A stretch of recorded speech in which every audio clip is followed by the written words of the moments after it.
Hey there. In this example, we're going to find the interval and radius of convergence for a power series. Here I have the power series starting at n equals 0 and going to infinity of x plus 1 to the n divided by negative 7 to the n. Now, this is an example where I could use the ratio test or the root test to find the interval of convergence just because everything is raised to the nth power. But really, either option is going to work here. I'm going to go ahead and stick with the ratio test, which means that I'm going to take the limit as n approaches infinity of an plus 1 divided by an. And so this is going to be x plus 1 to the n plus 1 divided by negative 7 to the n plus 1 all over x plus 1 to the n divided by negative 7 to the n. Now, if you're curious about the root test, the setup is the limit as n approaches infinity of the nth root of the absolute value of an. So another option, if you prefer or really like that one, you can set up that limit as well, and you'll get the same result. Okay, so I'm going to take the limit of the ratio of successive terms and now simplify that. And make sure you get an absolute value on this, or else you will not get both endpoints if you get something other than everything or just 1 point for your interval of convergence. Okay, so if I'm dividing fractions, I flip the second one and multiply. So this becomes the absolute value of x plus 1 to the n plus 1 times negative 7 to the n divided by x plus 1 to the n times negative 7 to the n plus 1. Okay, so the nth power is going to cancel on both of these. And I'm also going to take the absolute value of that negative 7 along the way.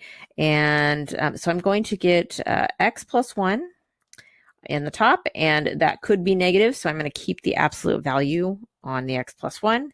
And then when I reduce the 7s, I get just a 7 in the denominator, and it's positive now because I took the absolute value of it. Okay, so wow, all the n's actually cancel out on the expression here. So the limit of this is just going to be the absolute value of x plus 1 divided by 7. And according to the ratio test, the series will converge if this result is less than 1. So I now have the absolute value inequality. Absolute value of x plus 1 over 7 is less than 1. This is when the series will converge according to the ratio test. So I'm going to solve this by first multiplying by 7. So then we have the absolute value of x plus 1 is less than 7. And to get rid of the absolute value, I'm going to take the 7 and put a negative 7 on the left side over here, and then less than x plus 1 less than 7. So we're always going to solve these using a less than, and so you can always expand it into this compound inequality in this exact way. Okay, just make sure that the absolute value has been isolated before you do it. Okay, and so now I'm going to subtract 1 from all three parts to get the x by itself in the middle. So minus 1 on the left gives me a negative 8, less than x, less than 6 if I subtract 7 from the right side, or subtract 1 from 7. Okay, so I have the interval of convergence. It's from negative 7 to 6. What I don't know is whether the negative 8 and the 6 are included in the interval of convergence or excluded. It is possible that the series converges at one or both of these points or at neither of them. And by the way, at the step previous where I got the absolute value isolated, this is going to be our radius for the interval of convergence. You can also find it by subtracting our endpoints and dividing in half, and that will tell you the radius of convergence too. But we do have a radius of 7 here. Okay, so let's test the endpoints. All I'm going to do is plug these in. There are x values, so I can plug them into the original differential or the original series, and then do a convergence test to see whether they converge or not. Okay, so let's start with the left one, x equals -8.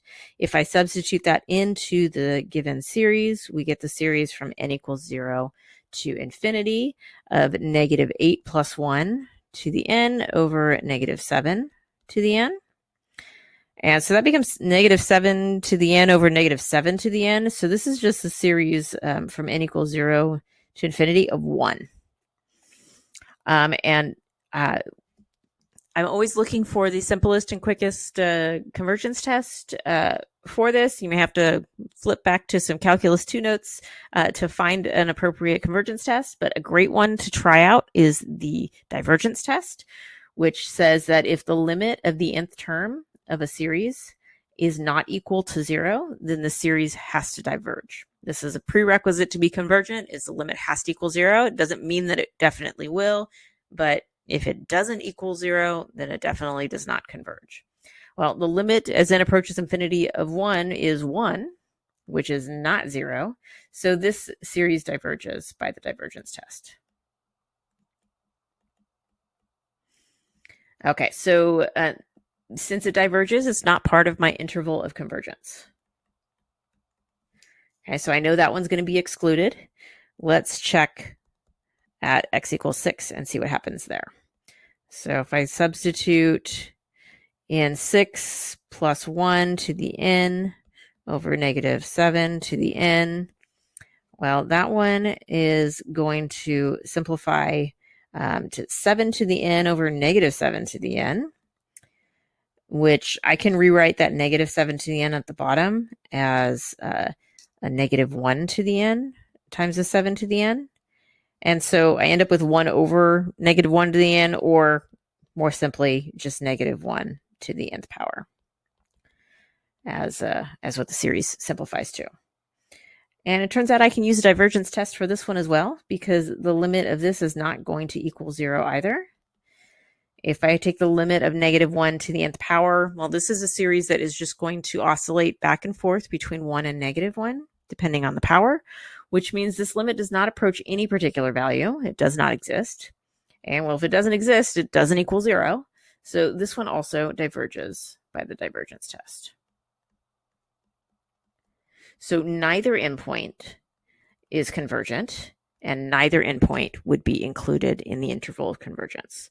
So I could write it using this inequality notation, -8 less than x less than 6, or if I wrote it in interval notation, that would be with parentheses, -8 to 6.